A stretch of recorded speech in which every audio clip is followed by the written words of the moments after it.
ठीक है सद्दाम, मान लीजिए अगर ओवैसी बिहार में 5 सीटें ले भी आते हैं, लेकिन क्या करेंगे वो आगे?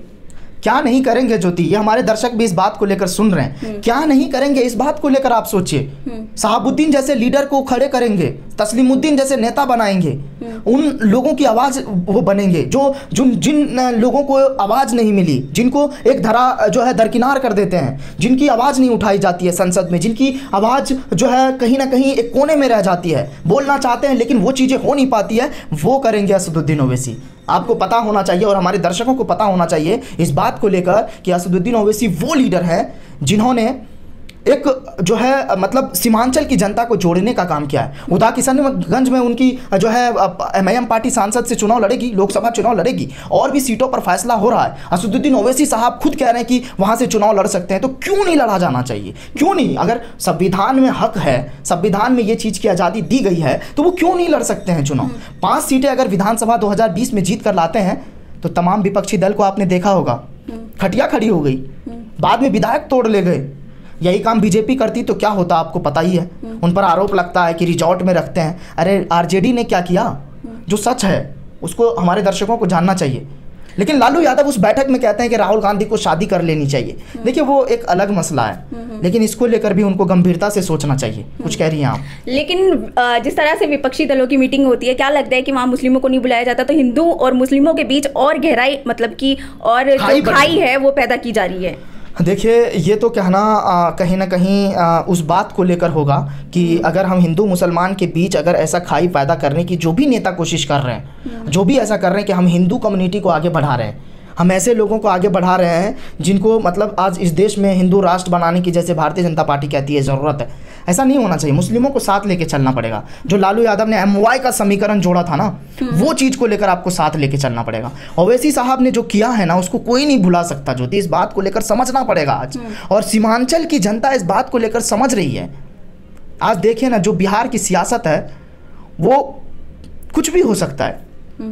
और इस पर आरोप लगाते हैं अख्तरुल इमान, वो कहते हैं कि कुछ वो बैठक में कुछ लोग ऐसे थे जो बीजेपी के साथ काम कर चुके हैं, जिनकी आइडियोलॉजी सेम थी, लेकिन असदुद्दीन ओवैसी साहब वो कभी बीजेपी से हाथ नहीं मिलाए। उन पर आरोप लगा, उन्होंने सब सवाल का जवाब दिया, लेकिन तो इसको लेकर सवाल है कि क्या असदुद्दीन ओवैसी बिहार से चुनाव लड़ सकते हैं? इसको लेकर लोग सवाल ढूंढ रहे हैं, इसको लेकर हर कोई कह रहे हैं। लेकिन अख्तरुल इमान ने इस बात को लेकर साफ कह दिया है कि उदा किशनगंज से उनका लोकसभा प्रत्याशी होगा और असदुद्दीन ओवैसी साहब जैसे बड़े लीडर वहां पर चुनाव लड़ेंगे।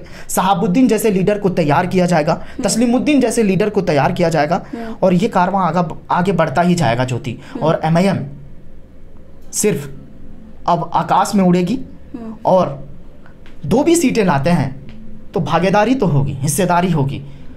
इस मीटिंग में सद्दाम मतलब मायावती और ओवैसी को ना बुलाना, क्या लगता है कि मीटिंग फ्लॉप है? नहीं, फ्लॉप कह सकते हैं, क्योंकि देखिए जिस तरह से केजरीवाल वहां से दुम हटा के भागते हैं, तो ये भी देखिए अध्यादेश एक अलग मसला है। और अगर राहुल गांधी को आप कह रहे हैं कि दिल्ली छोड़ दें, उधर समाजवादी अखिलेश साहब कह रहे हैं कि हमें उत्तर प्रदेश दे दीजिए, तो कांग्रेस कहाँ जाएगी बेचारी? जो भारत जोड़ो यात्रा कर रही है, उन्होंने नाप दिया पूरा, तो वो कहाँ जाएगी?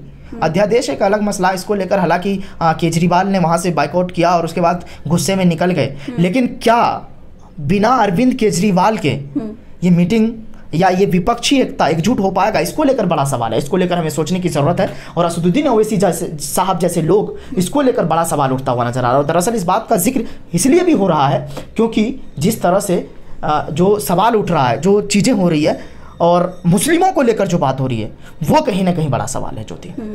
बिल्कुल सद्दाम, क्योंकि मैं एक जो प्रज्ञा है, जो उत्तर प्रदेश की सबसे बड़ी पत्रकार हैं, वो जो अपनी एक मतलब कि जाती हैं लखनऊ वगैरह में और उत्तर प्रदेश के कई जगहों पर, तो वहाँ पर वो पूछती हैं कि क्या हिंदू और मुस्लिमों में आज भी भेदभाव होता है? तो कई लोगों का जवाब आता है हाँ। लेकिन मैं अपने दर्शकों से पूछना चाहती हूँ कि 2024 को लेकर और जो हिंदू मुस्लिम को लेकर जो खाई पैदा की जा रही है, इस पर आपकी क्या राय है? आप हमें कमेंट कर ज़रूर बताएं। बाकी इस वीडियो को लाइक करें, शेयर करें और सब्सक्राइब भी करें। शुक्रिया। चैनल को लाइक, शेयर एंड सब्सक्राइब करें और बेल आइकन दबाना ना भूलें।